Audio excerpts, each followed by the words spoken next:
అందరికీ ముందుగా స్వాగతం పలుకుతూ మరి ఈ సమావేశానికి అధ్యక్షత వహించవలసిందిగా సర్పంచ్ గారిని కోరుతూ ఈ సమావేశం గౌరవాధ్యక్షులుగా ఉన్నటువంటి మన డిప్యూటీ ఎంపీడీఓ గారికి అలాగే ఇక్కడ ఇచ్చేసినటువంటి ప్రతి ఒక్కరికి ముందుగా నమస్కారాలు తెలియపరుస్తున్నాను. ఇక్కడ మన ఈరోజు ఈ సమావేశాన్ని పెట్టుకున్న ముఖ్య ఉద్దేశం ఏంటంటే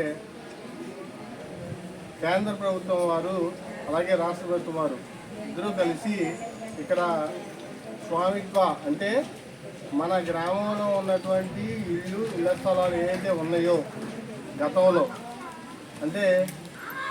మన తాత దగ్గర నుంచో తండ్రి దగ్గర నుంచో ఇళ్ల స్థలం అది వచ్చింది. ఆ స్థలంలో మనం ఇవాళ ఇల్లు కట్టుకున్నాము. కానీ దానికి అంటూ ప్రత్యేకమైనటువంటి కాగితాలు కూడా ఏమీ లేని పరిస్థితి ఉంది ఇవాళ.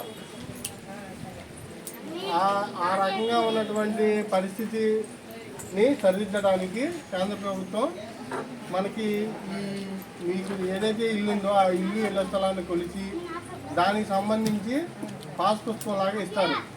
ఆ పాస్ పుస్తకం రిజిస్టర్ కాగితంతో సమానము. రిజిస్ట్రేషన్ కాగితం ఏదైతే ఉందో దాంతో సమానమైనటువంటి పుస్తకం ఇస్తారు. అంటే ఇప్పుడు పొలాల్లో మనకి ఏదైతే పాస్ పుస్తకాలు ఇస్తున్నారో భూమిని కొలిచి, అలాగే ఇల్లు కూడా కొలిచి మీకు అది ఒక పాస్ పుస్తకం లాగా అంటే రిజిస్టర్ డాక్యుమెంట్తో సమానం. దీనివల్ల ఏంటి ఉపయోగము?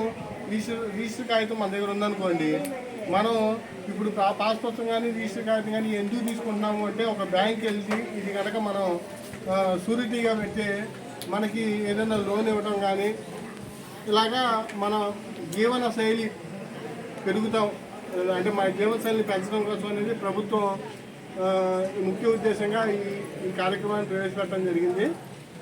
కాబట్టి ఈ కార్యక్రమానికి అందరూ సహకరించి మీకు సంబంధించి అంటే మా సచివాలయ సిబ్బంది ఎవరైతే ఉన్నారో ఆ సిబ్బంది టీములు మీ ఇంటికి వస్తాయి. మీ ఇంటి దగ్గర కొలతలు తీసుకుంటారు. అది డైరెక్ట్గా మనకి శాటిలైట్ పైన అంటే మన సాఫ్ట్వేర్తో లింక్ అయి ఉంది. అక్కడ మనకి ఆ సాఫ్ట్వేర్తో లింక్ చేసి ఈ కొలతల్ని దాంట్లో ఇన్సర్ట్ చేసి అక్కడ మనకి జియో కోఆర్డినేషన్ వస్తుంది. అంటే వాళ్ళంతా టెక్నాలజీ పెరిగిపోయింది. ఇవాళ మనం ఇక్కడ గ్రామ సభ నడుపుకున్నామంటే అక్కడి నుంచి ఫోటో తీస్తే ఫలానా విశ్వనపేటలో ఫలానా కోఆర్డినేట్స్ మధ్యన ఫలానా చోట ఈ గ్రామ సభ జరిగింది అని తెలుస్తుంది. అలాగే మీకు సంబంధించిన ఇల్లు ఫలానా ప్రదేశంలో ఇన్ని సెంట్లతో ఇంత బిల్డింగ్ కొలతతో ఇల్లు ఉంది, ఇంత విలువ కలిగినటువంటి ఇల్లు ఉందని చెప్పేసి మనకి ప్రభుత్వం ఆ కార్డులు ఇవ్వడం జరుగుతుంది. దీనివల్ల ఏంటంటే మనకి సమాజంలో గొడవలు కానీ అన్నదమ్ముల సమస్యలు కానీ తండ్రి కొడుకు సమస్యలు కానీ పంపకాల విషయంలో కానీ ఎటువంటి సమస్యలు లేకుండా ముందు ఇప్పుడు ఆల్రెడీ ఇప్పట్లో మనం చాలా రకాల సమస్యలు ఎదుర్కొన్నాం, గతం నుంచి ఎదుర్కొంటూ వస్తున్నాము. ఈ సర్వే అనేది ఎప్పుడో 1930, 1924, 28 ఆ టైంలో బ్రిటిష్ వాళ్ళు మనం పరిపాలించినప్పుడు జరిగినటువంటి సర్వే ఇది. ఇప్పుడు పూర్తిగా సర్వే చేసి ప్రతి సెంటు కూడా సర్వే చేసి ఎవరిదైతే ఇళ్ల స్థలం ఉందో వాళ్ళకి హక్కు ఆస్తి ధృవీకరణ పత్రం, రిజిస్టర్ కాగితం లేదంటే పట్టాదారు పాస్బుక్ మీరు ఏ భాషలో అనుకున్నా ఆ మొత్తం ఒకటే. ఆ రకంగా చేయాలని ప్రభుత్వం నిర్ణయించడం జరిగింది. కాబట్టి ఈ స్కీమ్ ఇవ్వాలే కాదు 2020లోనే ఈ ప్రోగ్రాం అనేది ప్రారంభించడం జరిగింది కేంద్ర ప్రభుత్వం.